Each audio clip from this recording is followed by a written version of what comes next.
अस्सलाम वालेकुम, मेरा नाम दानियाल ख़ान है और आज हम अडोबे इलस्ट्रेटर की सेकंड क्लास स्टार्ट करेंगे। तो टाइम ज़ाया किए बगैर चलते हैं क्लास की तरफ। तो सिंपल आपने अपना अडोबे इलस्ट्रेटर ओपन कर लेना है और जैसा कि मैंने आपको समझाया था क्लास 1 में, यहाँ से फाइल पे हमने क्लिक करना है और न्यू डॉक्यूमेंट हमने ओपन कर लेना है। यहाँ पर सबसे पहले हमने नेम अपना लिखना है क्लास 2 डेमो, ये हमने नेम लिखा और सिंपल यहाँ से यूनिट से हमने पिक्सेल्स सेलेक्ट करना है और विड्थ 2000 और हाइट भी हमने 2000 रख लेनी है। अब आज जो क्लास है, आज की क्लास में मैं आपको बताऊं कि नंबर ऑफ़ आर्ट पोर्ट्स क्या होता है। सिंपल यहाँ पर मैंने क्लिक किया और नंबर ऑफ़ आर्ट पोर्ट्स 2 कर लिया। यहाँ पर भी मैं सिंपल इसको सिलेक्ट करके 4 भी कर सकता हूँ कीबोर्ड से, और यहाँ जो अप डाउन एरो है इससे भी ज़्यादा और कम भी कर सकता हूँ। ठीक है, तो फ़िलहाल हम नंबर ऑफ़ आर्ट पोर्ट्स 2 रखते हैं और स्पेसिंग है 25।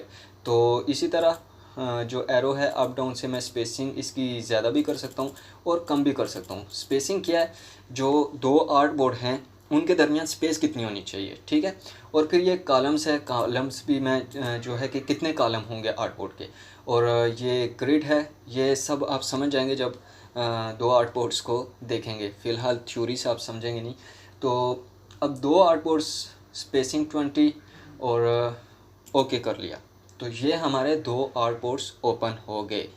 ठीक है, अब दो आर्ट बोर्ड्स ज़रूरत कब पड़ते हैं, जब हम बिज़नेस कार्ड बना रहे होते हैं, डबल साइड बिज़नेस कार्ड, या फ्लायर्स बना रहे होते हैं, या इस तरह के जब हम डिज़ाइंस बना रहे होते हैं, cover pages Facebook, Instagram, YouTube के सेम कवर पेजेस जब बना रहे होते हैं, तब हम इस तरह के आर्ट बोर्ड्स लेते हैं। डिफरेंट साइज़ में भी हम आर्ट बोर्ड्स ले सकते हैं। ये तो दो सेम साइज़ में आर्ट बोर्ड्स हैं।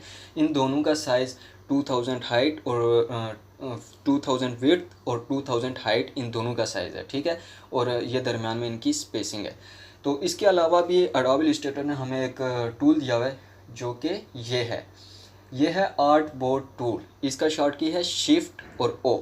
जब शिफ्ट और ओ हम प्रेस करेंगे तो ये ऑटोमेटिक सेलेक्ट हो जाएगा। फ़िलहाल यहाँ से भी हम सेलेक्ट कर सकते हैं। सिंपल हमने लेफ़्ट क्लिक किया और ये आर्ट बोर्ड मैं डिलीट करना चाह रहा हूँ, यानी सेकंड आर्ट बोर्ड, और इस पे मैंने लेफ़्ट क्लिक कर दिया और उसके बाद बैक स्पेस दबा दिया, तो ये डिलीट हो गया। और अब मैं अपनी मर्ज़ी का एक आर्ट बोर्ड ड्रा करना चाह रहा हूँ। तो आर्ट बोर्ड पहले से सिलेक्ट है और यहाँ से मैंने इतना सा आर्ट बोर्ड ड्रा कर दिया। ठीक है, अब जैसा आर्ट बोर्ड मैं चाहूँ वैसा मैं ड्रा कर सकता हूँ। ठीक है, इसी के अंदर भी ड्रा कर सकता हूँ, लेकिन इसकी ज़रूरत नहीं पड़ती। अब मैं वापस डिलीट कर रहा हूँ, बैक स्पेस, उसके बाद इस पर क्लिक किया, बैक स्पेस, इस पर क्लिक किया, और इसको मैं मूव भी कर सकता हूँ। ये इस पर क्लिक करके उसके बाद लेफ़्ट क्लिक करके इसको मैं मूव भी कर सकता हूँ कहीं पर भी। ठीक है, तो फ़िलहाल ये मुझे नहीं चाहिए बैक स्पेस, इसको भी मैंने डिलीट कर दिया। अब मैं जूम आउट कर रहा हूँ, कंट्रोल और माइनस, कंट्रोल प्रेस करके रखना है और उसके बाद माइनस पे 1 2 3, मैंने 3 बार माइनस को प्रेस किया। कंट्रोल को प्रेस करके रखना है और उसके बाद माइनस को 2-3 बार, जितना आप जूम आउट करना चाह रहे हैं इतनी बार आप प्रेस करें उसको। ठीक है, अब मैं एक और आर्ट बोर्ड लेना चाह रहा हूँ और यही इसी सेम साइज़ में लेना चाह रहा हूँ। तो सिंपल आल्ट से क्या होगा कि ये कॉपी हो जाएगा। ठीक है, और इस पे अगर कोई भी काम हुआ हो, जैसे कि यहाँ पर मैं स्टार ड्रा कर रहा हूँ और स्टार का कलर रेड कर देता हूँ, सिलेक्शन टूल लेता हूँ और आल्ट शिफ्ट के साथ ये स्टार का साइज़ कम कर देता हूँ। समझो कि ये मैंने इस आर्ट बोर्ड पे काम किया। अब मैं एक न्यू आर्ट बोर्ड लेना चाह रहा हूँ बिल्कुल सेम इसी साइज़ में। ठीक है, तो मैंने सिंपल आर्ट बोर्ड पे सिलेक्ट किया और आल्ट प्रेस करके रखना है, उसके बाद लेफ़्ट क्लिक प्रेस करना है और प्रेस करके रखना है और सिंपल यहाँ पर आ जाना है। तो अब ये ऊपर नीचे जहाँ भी मैं इस आर्ट बोर्ड को ड्रा करना चाहूँ वहाँ पर मैं ड्रा कर सकता हूँ, लेकिन मैं चाह रहा हूँ कि बिल्कुल सेम इसी एंगल में ड्रा हो, तो साथ मैंने शिफ्ट भी प्रेस कर दिया। अब एरो बेशक मैं जितना ऊपर नीचे लेके जाऊँ, लेकिन ये इसी 90 डिग्री के एंगल में ड्रा होगा। ठीक है, तो यहाँ पर मैंने सबसे पहले लेफ़्ट क्लिक छोड़ा और उसके बाद आल्ट शिफ्ट को छोड़ दिया। तो उसके बाद सिलेक्शन टूल लिया, या ऑटोमेटिक यहाँ पर हमारे दो आर्ट बोर्ड आ गए सेम साइज में, और ये जो काम मैंने किया हुआ था ये भी आ गया। ठीक है, तो इसको मैंने सिंपल बैक स्पेस से डिलीट कर दिया। अब वापस अगर मैं ये डिलीट करना चाहता हूँ तो आर्ट बोर्ड मैंने सेलेक्ट किया और यहाँ से ये ऑटोमेटिक जो नंबर 2 आउटपुट है वो देखें यहाँ से सिलेक्ट हो गया। और इसका अगर मैंने साइज़ कम या ज़्यादा करना है तो आउटपुट सेलेक्ट करने के बाद यहाँ ये जब मैं इस आउटपुट के टूल को यहाँ पर लेके आ रहा हूँ तो अप एंड डाउन एरो आ रही है, वैसे ही जैसे हमने फर्स्ट क्लास में पढ़ा था कि किसी भी ऑब्जेक्ट को का साइज़ इंक्रीज़ और डिक्रीज़ करने के लिए, कम या ज़्यादा करने के लिए हम कैसे कर सकते हैं। तो इसी तरह की अप एंड डाउन एरो आ रही है। सिंपल इसको मैंने यहाँ पर लेफ़्ट क्लिक करके इसको मैंने छोटा कर दिया और वापस बड़ा करना चाह रहा हूँ तो वापस बड़ा कर दिया।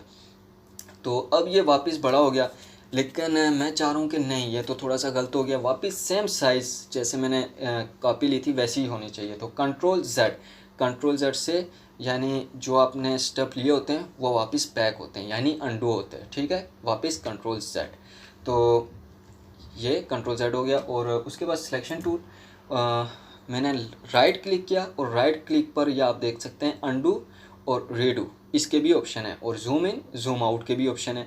बाकी ऑप्शंस आप फ़िलहाल इग्नोर करें, वो स्टेप बाय स्टेप मैं आपको समझाता जाऊंगा। तो अब मैं यहाँ पर ये जो एरो है इस पे मैंने क्लिक किया और फिट ऑन स्क्रीन कर दिया। तो ये हमारा कौन सा आर्टबोर्ड है, कस करें तो ये हमारा आर्टबोर्ड है नंबर 2। ये सेकंड आउटपुट है। मुझे कैसे पता चला, सिंपल इसी यहाँ पर जहाँ पर हम अपनी स्क्रीन सेट कर सकते हैं तो इसी के साथ ये ऑप्शन है जहाँ पर आर्टबोर्ड नेविगेशन, यानी यहाँ पर जो आर्टबोर्ड के नंबर्स हैं वो आपको नज़र आ रहे होते हैं। और आप अगर वापस फर्स्ट आर्टबोर्ड पे जाना चाह रहे हैं तो ये एरो इसी के साथ, ये जहाँ पर ये नंबर है इसी के साथ ये एरो है, राइट एरो, और वापस लेफ़्ट एरो है। और ये जब राइट एरो में प्रेस करूँगा, क्लिक करूँगा इस पर, तो ये देखें नंबर 1 यानी आउटपुट 1 पर मैं वापस आ गया। और ये जो एरो है डाउन एरो बनी हुई है, इस पर मैंने राइट क्लिक किया तो ये 1 2 यानी जितने भी आउटपुट के नंबर हैं यहाँ पर हमें शो हो जाएंगे, ठीक है। तो फ़िलहाल कंट्रोल माइनस, और फ़िलहाल ये आउटपुट की क्लास थी तो फ़िलहाल ये आउटपुट मैं डिलीट कर रहा हूँ। और उसके बाद सिलेक्शन टूल लिया और यहाँ से फिट ऑन स्क्रीन कर दिया, ओके। तो फ़िलहाल आउटपुट की क्लास हो गई। तो आज जो मैंने फ़र्स्ट क्लास ली थी उसी के हवाले से आपको छोटी सी चीज़ बता दूं तो उसके बाद हम ये क्लास एंड करेंगे। वो ये कि है तो छोटी सी चीज़ लेकिन बड़े काम की है। ये स्टार टूल, ये मैंने स्टार टूल ले लिया और ऑल्ट शिफ्ट के साथ मैंने स्टार ड्रैग कर दिया। अब ये इसका स्ट्रोक है, ब्लैक स्ट्रोक है, ठीक है। इसको मैं ख़त्म कर देता हूँ, स्ट्रोक को नन करना है। फ़िलहाल स्ट्रोक के बारे में एक पूरी क्लास होगी, तो फ़िलहाल स्ट्रोक को नन कर दिया। अब ये स्टार है, इसके पॉइंट्स हैं 1 2 3 4 5 पॉइंट्स है इसके, लेकिन मैं चाहता हूँ कि ये पॉइंट्स ज़्यादा करूँ या कम करूँ, ठीक है। तो फ़िलहाल मैंने सिलेक्शन टूल लिया हुआ है, या आप ब्लैक एरो देख सकते हैं। तो अब मैंने स्टार टूल लिया, इस पे मैंने लेफ़्ट क्लिक किया और उसके बाद सिंपल यहाँ पर आके मैंने वापस लेफ़्ट क्लिक कर दिया। तो ये एक स्टार का पेज ओपन हो गया जिस पे ये लिखा हुआ है स्टार, और ये रेडियस 1 रेडियस 2 लिखा हुआ है। इसको आपने बिल्कुल नहीं छेड़ना, इसको आपने इग्नोर करना है, ठीक है।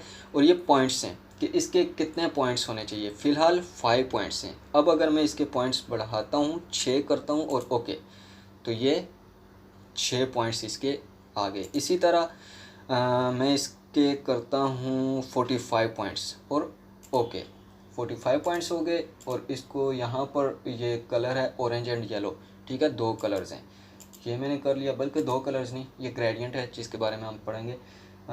येलो कलर कर दिया, सिलेक्शन टूल लिया, यहाँ से ऑल्ट शिफ्ट प्रेस करके इसका साइज़ कम कर दिया, तो ये एक सूरज बन गया। यह हमने स्टार से ही सूरज बना लिया। अब इसको सेलेक्ट किया और यहाँ से इसको वाइट कलर कर दिया, तो ये है हमारा सूरज, ठीक है। अब इसी तरह ये जो बाकी टूल्स हैं, रेक्टेंगल टूल की साइड्स नहीं चेंज होंगी। राउंडेड रेक्टेंगल टूल, हाँ, राउंडेड रेक्टेंगल टूल लिया और यहाँ पर मैंने ड्रा कर दिया rounded rectangle tool. Selection tool लिया और इसको यहाँ पर ले आया स्टार टूल, और सूरज को मैं छोटा करके साइड पे रख लेता हूँ। तो राउंडेड रेक्टेंगल टूल है ये, इसका मैं कलर ब्लू कर देता हूँ ताकि आपको नज़र आए। अब वापस राउंडेड रेक्टेंगल टूल पे को मैंने सेलेक्ट किया और ये लेफ़्ट क्लिक कर दिया वैसे ही जैसे मैंने स्टार टूल में किया था। अब इसके कॉर्नर्स हैं 49, यानी ये कॉर्नर्स, ये इसका कॉर्नर्स की जो है राउंड, कितना राउंड होना चाहिए। तो 49 से मैं करता हूँ इसको 65। ओके, 65 से ज़्यादा करता हूँ ताकि आपको समझ आए। 100 कर देते हैं। सिलेक्शन टूल लिया, ये सिलेक्ट किया, डिलीट किया, और ये देखें ये इसका ज़्यादा राउंड हो गया और ये इसका कम राउंड है।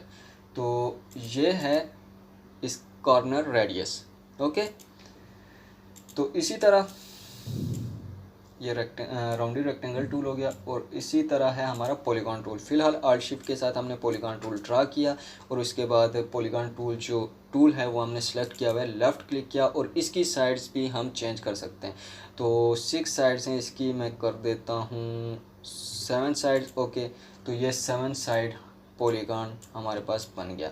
इसको यहाँ पर रखा और थोड़ा सा साइज़ इसका कम करके इसको अगर मैं वाइट कलर कर रहा हूँ, हाँ हाँ, तो ये भी एक डिज़ाइन बन गया, छोटा सा सिंपल सा डिज़ाइन। तो ये एक छोटी सी चीज़ थी जो मैं आपको बताना चाह रहा था। तो फ़िलहाल ये क्लास काफ़ी है, अब आपने इसकी प्रैक्टिस करनी है, सूरज बनाना है और इसी के साथ आपने प्रैक्टिस करनी है। फिर नेक्स्ट क्लास जो है थोड़ी मैं ज़्यादा बड़ी करूँगा नेक्स्ट क्लास, उसमें कुछ न्यू टूल्स आपको सिखाऊंगा जो कि बहुत ज़्यादा इम्पोर्टेंट है। तो फ़िलहाल आपने प्रैक्टिस करनी है, तो नेक्स्ट क्लास में मिलेंगे और मुझे इजाज़त दीजिए। खुदा हाफिज़। चैनल को आप सब्सक्राइब कर लेना और बेल आइकन पर भी क्लिक कर लेना ताकि जो न्यू वीडियोस होंगी उनकी अपडेट आपको मिलती रहेगी।